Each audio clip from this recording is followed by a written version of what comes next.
Aloha to you on this beautiful sunny day here on the Garden Island of Kauai. We're going west today. We're starting out here at the Hanapēpē River, and you're looking up the river valley. And I want to remind you the west side is the dry Leeward side of the island. We're going west.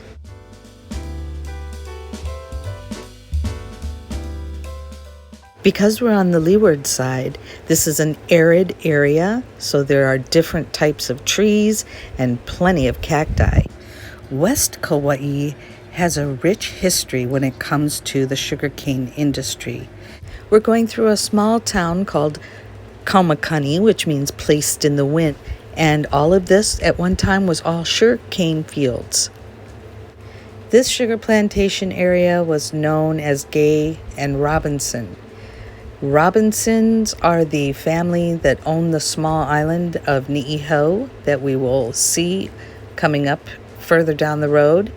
And they had been running their operations out of here up until about 2001. The sugar industry officially does not exist in Hawaii, except for maybe 2 or 3 companies still operating. We've got some cars parked on the side. They are surfing at a place called Pa'akala, which means where the sun is out all day long. A very popular surf spot here out on the west side. We're going to be approaching Waimea, and you'll see the new signs that have been placed for the historic site of the last king of Kauai, Kaua'I, or his home and religious complex, Pa'ulaula.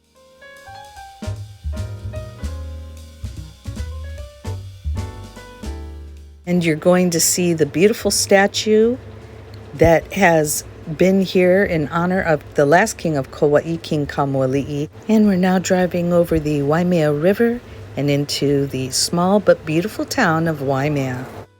And coming up on the right-hand side over here is the statue of Captain Cook. Captain Cook originally landed here in Waimea in 1778. And you can see it's very small and very quaint. We're approaching the Hawaiian church here, in which on Sundays you can hear the mellifluous voices of the West Kauai and Niihau people who attend church there. Waimea has the only operating movie theater on the island right now.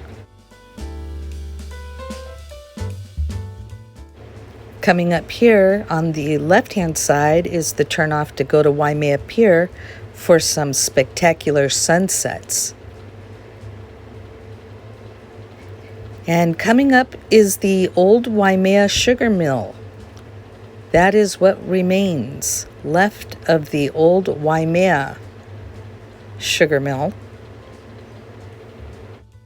You're looking out at the outer walls of Waimea Canyon.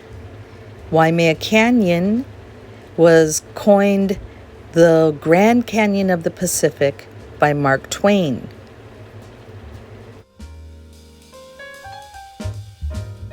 Over here to our left is the Waimea Plantation Cottages, a wonderful place to stay.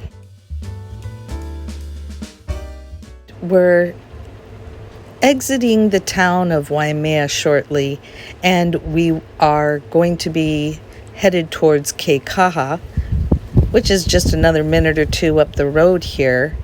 Beyond that, there is a long stretch of sand beach and the Pacific Missile Range facility. If you continue going west on the road, you're going to dead end at Polihale Beach, which is the west end of where the Napali Coast begins. The Napali Coast is over 11 miles of rugged terrain coastline. It's only accessible by boat, air, or by hiking your way in. We're approaching the Kekaha Small Boat Harbor. We have a lot of fishermen on this side of the island, and this is where many of the Napali Coast tours take off from. Now the beach here in Kekaha is very slim due to beach erosion caused by surf that just pummeled the sand and the road area here. And out there we're going to be able to see the island of Niihau. Niihau is the privately owned island by the Robinson Sinclair family. They are the descendants of missionaries, and in the late 1800s and the 1860s, King Kamehameha V sold this property to Elizabeth Sinclair for $10,000. Today there's a small native population of Hawaiians and the Robinson family.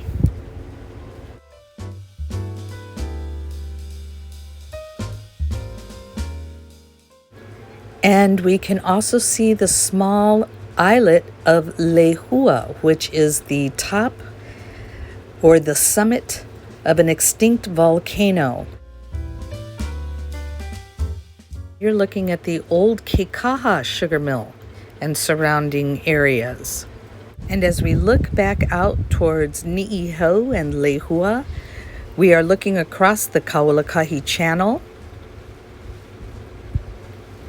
Niihau is famous for its small shells that make the necklaces, or what we call the lei pupu Niihau. It is such a tedious job to make one of those that they run in the thousands of dollars. They're done in various styles, and even though we have similar or the same type of shells that land on our beaches, unless the shells come from the island of Niihau, you cannot present them as such.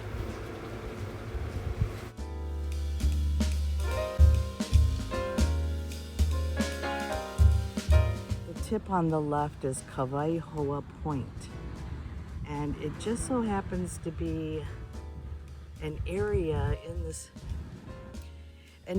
that you have a lot of stuff from the ocean, a lot of debris that washes up over there. Whole decks of ships can wash up over there. And so, although they did not have iron or the ability to make iron here in the islands, boats that were out, such as Captain Cook's Discovery and Resolution, were the two boats he had out, and many, many other vessels exploring the Pacific. If there were shipwrecks, they would sometimes find their way over there, and of course you burn the wood and you get the nails out. So in the early 1800s, you had Hawaii being used as a pit stop for provisions for the fur trade. And when the fur trade went out, whaling became an economic boost for Hawaii, as you had whalers that would stop here. And they started bringing new seeds so that they could have different types of food available the next time they would stop by. And in many cases, because some whaling ships lost crew members, they would recruit Hawaiian people to go, because who better than a Hawaiian, someone that knows the ocean very well. This is the Kaua'I Channel you're looking at. This is where it's said to have the 40-fathom shark named Kuhai Moana.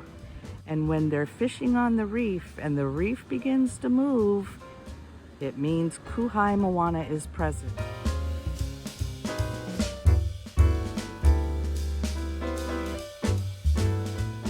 If you're enjoying the videos, please be sure to hit the like button to let me know. What's your favorite place on the island of Kauai? Let me know in the comments, and don't forget to share the aloha by sharing the videos. Until we meet again, aloha.